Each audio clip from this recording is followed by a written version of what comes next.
आप सबको हमारा नमस्कार। सुबह सुबह आज मुलाकात हो रही है बड़े दिनों बाद, लेकिन एक बहुत अहम मुद्दे पर आपके पास आए हैं। और जहां से मैं आती हूं, दो बड़े मुहावरे बोले जाते हैं। एक बोला जाता है, जब सैया भय कोतवाल तो डर काहे का। और एक बार बोला जाता है, मोहरों की लूट कोयले पर छाप। इसका अपना अर्थ जरूर होता है, लेकिन इस सरकार के कार्यकाल में इसके मायने, इसका अर्थ, इसको चरितार्थ करना बिल्कुल बदल गया है। तो सैया भय कोतवाल तो डर काहे का और मोहरों की लूट कोयले पर छाप, ये दोनों कैसे चरितार्थ होते हैं, आज की कहानी उसी के बारे में है। बैंक लोन से हम सब वाकिफ हैं। हम सब लोगों ने, आपने, हमने, मध्यम वर्ग में ज्यादातर लोगों ने, निम्न मध्यम वर्ग में लोग लोन लेते हैं। आप लोन घर खरीदने के लिए लेते हैं, गाड़ी खरीदने के लिए लेते हैं, स्टूडेंट लोन लेते हैं, पर्सनल लोन लेते हैं, शादी ब्याह में तमाम तरह के लोन हैं जो लेते हैं। खुदा न खास्ता अगर आप उस लोन की एक किस्त न चुका पाइए तो आपका फोन बजना बंद नहीं होता है। बैंक वाले फोन कर करके आपकी जिंदगी दूभर कर देते हैं, पहली बात।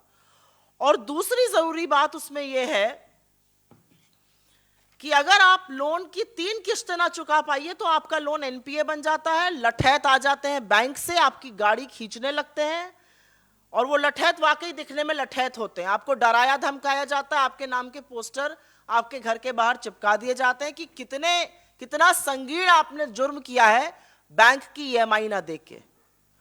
और बदकिस्मती से अगर आप किसान हैं तो आपके खिलाफ एफआईआर होगी, कचहरी में आपकी फोटो चिपकाई जाएगी और जेल तक होगी। और तमामों ऐसे मामले हैं जहां पर 1 या 2 लाख रुपए के लिए किसानों को जेल की सजा काटनी पड़ी है। लेकिन यह कहानी मध्यम वर्ग और किसान की है। अगर आप इस देश के बड़े पूंजीपति हैं और आपने 1-2 लाख का नहीं, हजारों करोड़ का लोन लिया है, तो आपको बिल्कुल भी चिंता करने की जरूरत नहीं है। सरकार दरिया दिल है, सरकार आपको रियायत देगी, सरकार राहत देगी और बड़ी मेहरबानी करेगी। और कैसे कर रही है ये मेहरबानी? पिछले 5 साल में 10,09,510 करोड़, 10 लाख करोड़ से ऊपर का ऋण राइट ऑफ किया गया है। मोटे तौर पे मैं इसको उद्योगपतियों की ऋण माफी मांगती हूं। अब कुछ चरण चुंबक है, कुछ चीयर लीडर है सरकार के, जो कूद पड़ेंगे और आपको समझाएंगे कि नहीं ये तो राइट ऑफ है, आप गुमराह कर रही हैं, ये लोन माफी नहीं है। इसका भी जवाब लेकर आई हूं और तथ्यों के साथ लेकर आई हूं। 10 लाख करोड़ से ऊपर की ऋण माफी हुई, लेकिन केवल 13% जो राइट ऑफ हुआ 10 लाख करोड़ से ऊपर का, केवल 13%, 1,32,000 करोड़ मात्र वसूल हो पाए। केवल 13% की रिकवरी हो पाई 10 लाख करोड़ से ज्यादा के राइट ऑफ पर। तो जो पैसा 8,60,000 करोड़ के आसपास रिकवर नहीं हो पाया, जो 87% 10 लाख करोड़ का पैसा रिकवर नहीं हो पाया, अगर वो लोन माफी, कर्जा माफी नहीं है अमीरों के लिए, तो वो क्या है? तो नेक्स्ट टाइम कुछ चरण चुंबक समझाने आ जाते हैं जब टीवी पर कि कैसे ये लोन माफी नहीं है और हम गलत कह रहे हैं, उनसे ये जरूर पूछिएगा कि इस राइट ऑफ का 13% मात्र वसूल हुआ है पिछले 5 सालों में, तो ये दरिया दिली अमीरों के लिए ही क्यों है? लेकिन इससे भी बड़ा गोरख धंधा कहीं और चल रहा है, और वो धंधा है आईबीसी और एनसीएलटी में। पहले बैंक जो थे लोन राइट ऑफ करने से अचकचाते थे, घबराते थे, क्योंकि उनको जवाब देना पड़ता था आरबीआई को और जवाब देना पड़ता था मिनिस्ट्री ऑफ फाइनेंस को। अब आईबीसी की व्यवस्था के चलते बैंक जो है वो एक समूह बना लेते हैं, कमिटी ऑफ क्रेडिटर्स बन जाती है। उस कमिटी ऑफ क्रेडिटर्स के पास एक प्लान जाता है रेजोल्यूशन का, वो रेजोल्यूशन प्लान को वो अप्रूव करते हैं, वो एनसीएलटी के पास जाता है और एक बड़ा हेयर कट लेकर एसेट ट्रांसफर हो जाता है, लोन रफा दफा हो जाता है। ये थोड़ा जार्गन है, तो इसको अगर आपकी अनुमति हो तो मैं जरूर बताना चाहती हूं, व्यूअर्स को समझाना चाहती हूं। 1000 करोड़ का लोन था जो एनपीए बन गया, जो राइट ऑफ हो गया। बैंक आपस में मिलकर ये तय कर लेते कि 1000 करोड़ का लोन था, कोई बात नहीं, 100-200 करोड़ लो, बाकी 700-800 करोड़ कहां लुप्त हो गया किसी को नहीं पता है। इसको हेयर कट बोलते हैं। हेयर कट ऐसा लिया जा रहा है कि 1000 करोड़ का लोन 100-200 करोड़ देकर रफा दफा कर दिया जाता है और वो एसेट सरकार के प्रिय लोगों के पास ट्रांसफर कर दिया जाता है। और ऐसे तमामों केस हैं आईबीसी में जो कि न्यायालय में लंबित है। मैं आपको अभी ताजा आंकड़ों के बारे में बता देती हूं। 542 केसेस अभी आईबीसी ने रिजॉल्व किए हैं, इन मामलों को निपटाया है। इस पर बड़ी पीठ ठोकी गई। अभी पिछले 3-4 दिन पहले आया था कि हमने कितने मामले निपटा दिए, कितने सुलटा दिए, कितने सुलझा दिए। 542 मामले। इन 542 मामलों में कर्जा था करीब 8 लाख करोड़ का, वसूली हुई 1,80,000 करोड़ की। 8 लाख करोड़ का कर्जा, वसूली 1,80,000 करोड़ की, मतलब करीब करीब 6 लाख करोड़ से ऊपर का कर्जा कहां गया किसी को नहीं पता है। एसेट ट्रांसफर हो गया, बैंकों ने अपनी किताबें बंद कर दी और दुनिया को बता दिया गया कितनी बढ़िया व्यवस्था चल रही है। तो अब यह सवाल क्यों ना बने कि एनपीएस का क्या हो रहा है। बड़ी बातें करते थे सरकार के लोग, ये सरकार वाले लोग कहते थे कि कैसे एनपीए बन रहा है और किस तरह से दिक्कतें पेश आ रही हैं यूपीए के कार्यकाल के दौरान। थोड़ी असलियत इनके बारे में भी बयां कर देना जरूरी है। मोदी सरकार के कार्यकाल में एनपीए का क्या हो रहा है। लेकिन उससे पहले एक जरूरी बात, जब आरबीआई से यह पूछा गया कि ये महानुभाव कौन हैं जिनके 10 लाख करोड़ राइट ऑफ हुए, जिनसे सिर्फ 13% वसूली करी गई, तो बोला गया कि नहीं, हम इनके नाम नहीं बता सकते हैं, वो गुप्त और गोपनीय हैं। ये गुप्त और गोपनीय क्यों है? ये जो पैसा था ये हमारा और आपका पैसा था, क्योंकि बैंक को रिकैपिटलाइज गवर्नमेंट ऑफ इंडिया करती है। गवर्नमेंट ऑफ इंडिया के पास पैसा आता है टैक्स से, और सिर्फ इनकम टैक्स से नहीं, जीएसटी से, जो आटे पर भी आप दे रहे हैं, आता है जो एक्साइज ऑफ पेट्रोल पर दे रहे हैं, जो जबरदस्त टैक्स वसूली पेट्रोल डीजल पर हो रही है, जो हम और आप, इस देश का सबसे गरीब आदमी, एक रिक्शा चलाने वाला, वो भी देता है। तो हर व्यक्ति का पैसा लग के बैंक रिकैपिटलाइज होता है। जब वो लोन माफी हो जाती है तो ये बोला जाता है आपको हम नाम नहीं बता सकते, ये गुप्त और गोपनीय है। लेकिन अगर आप एक भी ईएमआई पर डिफॉल्ट कर जाइए तो आपका नाम अखबार में छप जाएगा कि फलाने व्यक्ति ने डिफॉल्ट किया, इनको अब कहीं से लोन नहीं मिलना चाहिए। मोदी सरकार के कार्यकाल का कच्चा चिट्ठा थोड़ा खुलना जरूरी है। मोदी सरकार के कार्यकाल में एनपीए जो है वो 365% बढ़ा है। 365% एनपीए की उछाल हुई है। बड़ी फोन बैंकिंग की बात करते थे। जो एनपीए वित्तीय वर्ष 15 में 5 लाख करोड़ का था, वो इनके 6 साल के कार्यकाल में शुरू में 19 लाख करोड़ के आसपास पहुंच गया। 365% की वृद्धि। तो अब क्या सवाल नहीं बनता कि किसके फोन पर ये लोन दिए जा रहे हैं, क्या क्विड प्रो है, कौन पैसा लेके ये लोन दे रहा है और ये लोन एनपीए क्यों बन रहे हैं। ये सवाल पूछना लाजमी है और ये सवाल जरूर पूछा जाना चाहिए। विलफुल डिफॉल्टर्स जो पैसा दे सकते हैं लेकिन स्वेच्छा से कहते हैं भाई हम पैसा नहीं देंगे।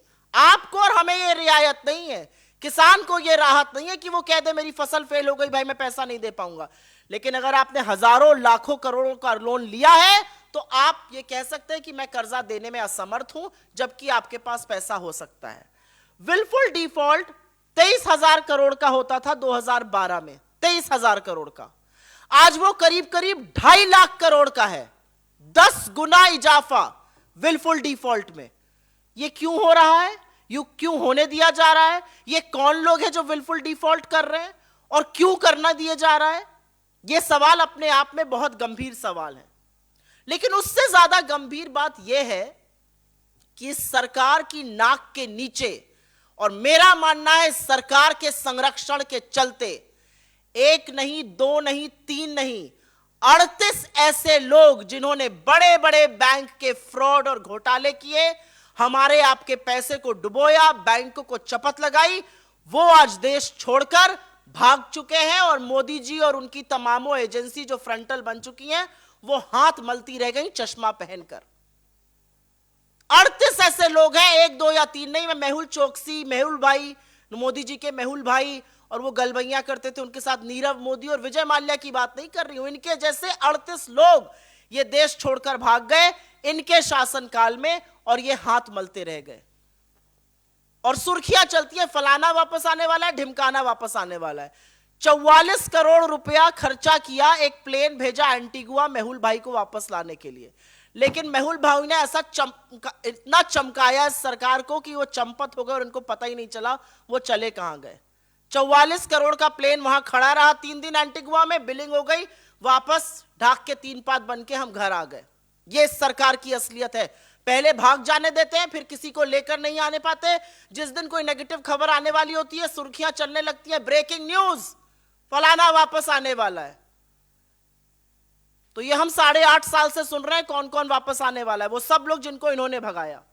हमारे सरकार से कुछ सीधे सवाल है इस मामले में। पहला सवाल हमारा है कि आखिर कैसे और किस तरह 10,09,510 करोड़, 10 लाख करोड़ से ऊपर पैसा बैंकों का कर्जा राइट ऑफ किया गया। आखिर क्यों सिर्फ 13% उस राइट ऑफ की वसूली हो पाई, आगे क्या वसूली संभव है।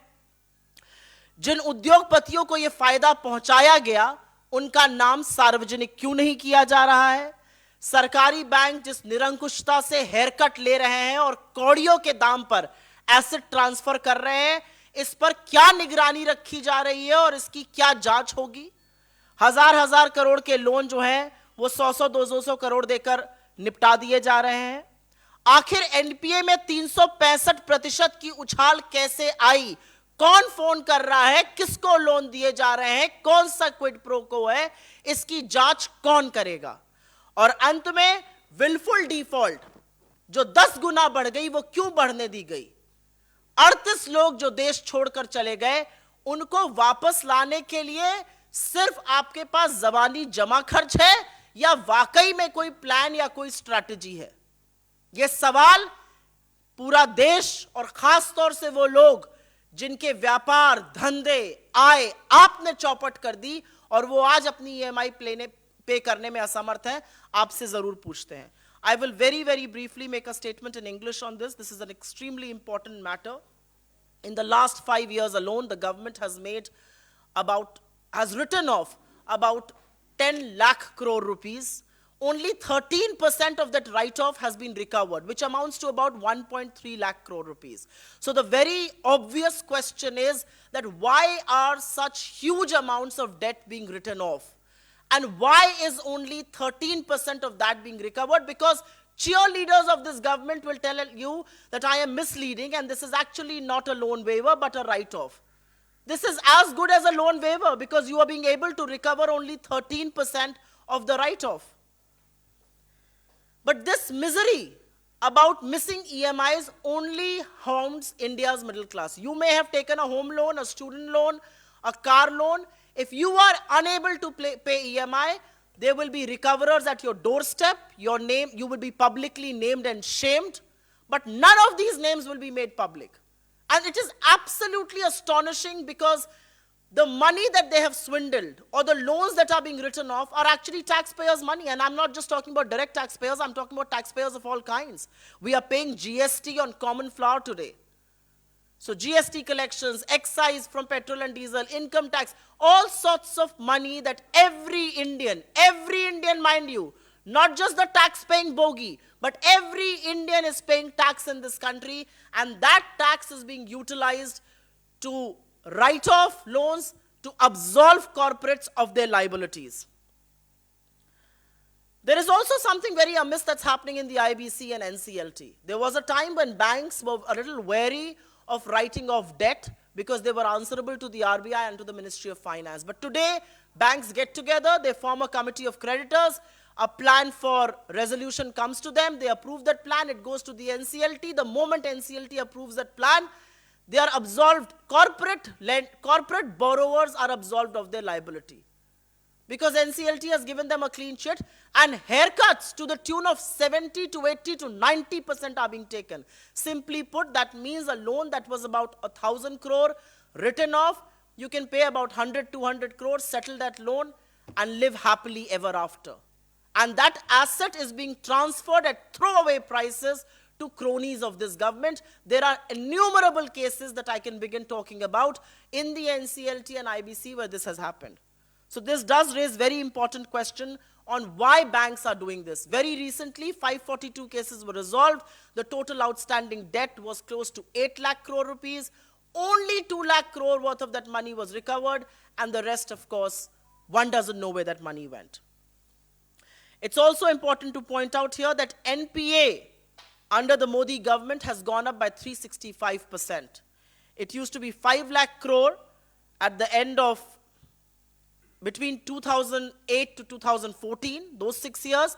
It has risen to over 18 lakh crore rupees in the first 6 years of the Modi government. That's the available data, and so I'm quoting numbers from 14 to 20.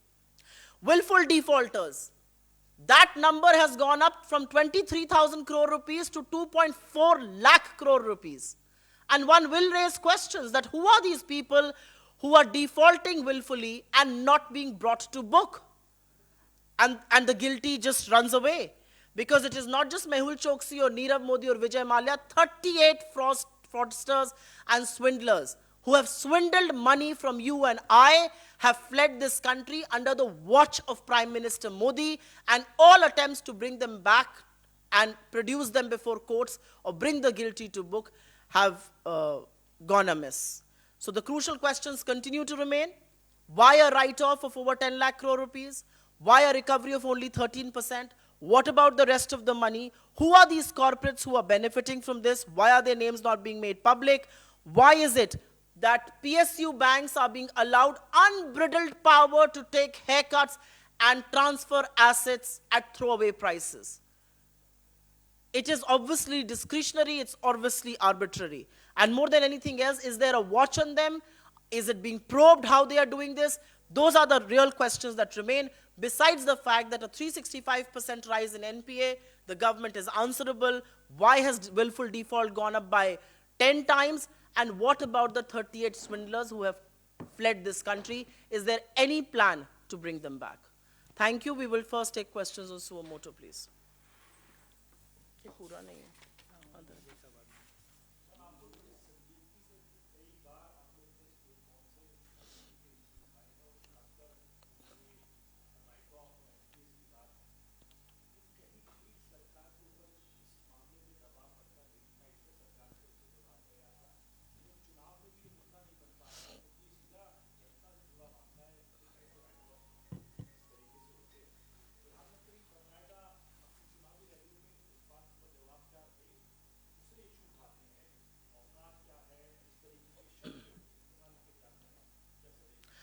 प्रधानमंत्री मोदी या भारतीय जनता पार्टी कभी भी मुद्दों पर चुनाव नहीं लड़ती है, कभी भी अपने 5 साल के रिपोर्ट कार्ड पर वोट नहीं मांगती, क्योंकि काम नहीं करती है।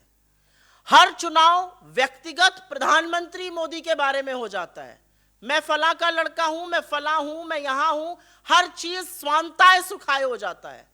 यह सवाल बहुत जरूरी है, क्योंकि ये सवाल आपने भी कभी उठाए थे और हमने जवाब दिया था।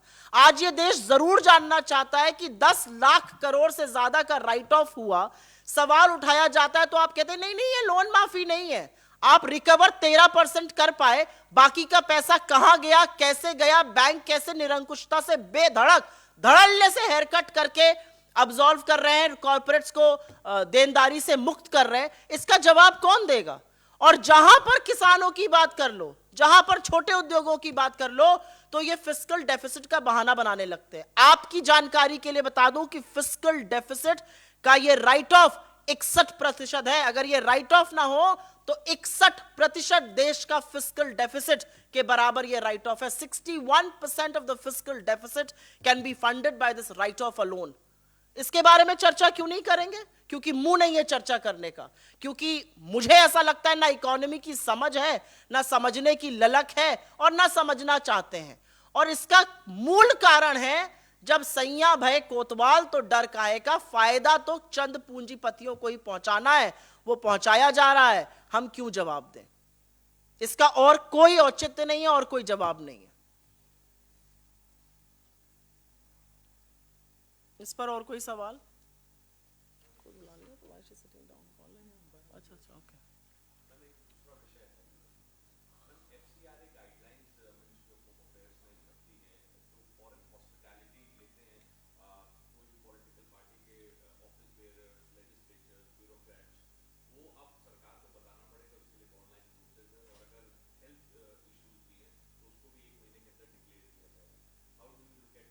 Can you repeat who all have to declare it?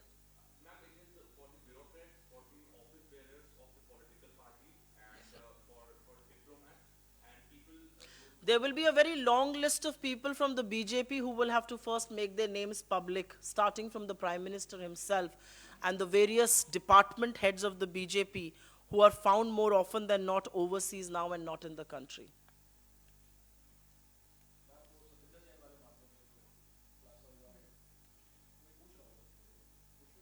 इसका हम एक अलग से पीसी कर रहे हैं, लेकिन मैं संक्षिप्त में बस ये बता देती हूं कि ये, इस पर अलका जी अभी आप लोगों से विस्तृत बात करेंगी। मुझे ऐसा लगता है कि अरविंद केजरीवाल जी का जो हिपोक्रेसी है वो हर ओर, हर दिन, हर पल खुलती है। जैसे ही फोटो आई बता दिया गया फिजियोथेरेपिस्ट थे। नहीं जी, वो फिजियोथेरेपिस्ट नहीं थे, वो रिंकू हैं, रेप के अक्यूज्ड हैं, पॉक्सो के अक्यूज्ड हैं, यौन शोषण बच्चों के मामले का अक्यूज्ड आदमी पैर दबाते हुए मिला है। इसके बारे में ज्यादा बात क्योंकि अलका जी करेंगी, मैं ज्यादा इस पर नहीं बोलूंगी, लेकिन जो लोग राजनीति को बदलने आए थे बड़ी जल्दी से और बड़ी तबीयत से बदल गए।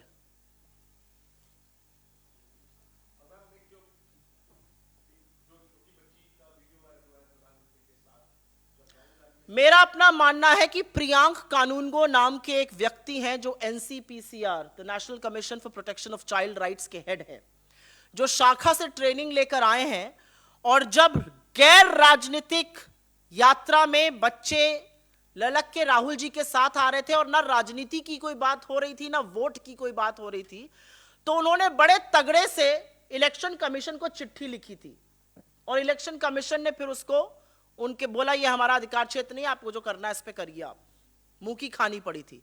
प्रियांक कानूनगो आज कौन सी कुंभकर्ण की नींद सो रहे हैं ये हम जानना चाहते हैं। एक छोटी सी बच्ची को वोट मांगने के लिए उकसाया जा रहा है और वो वहां पर प्रधानमंत्री के बगल में खड़े होकर विशुद्ध राजनीतिक काम उससे कराया जा रहा है, और प्रियांक कानूनगो कहीं खोते से लग रहे हैं, कहीं सो गए, किस खो में घुस गए? क्या उनके अंदर दम नहीं है?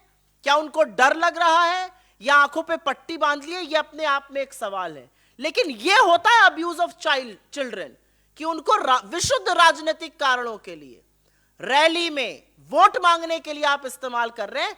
ये है अब्यूज ऑफ चाइल्ड राइट्स।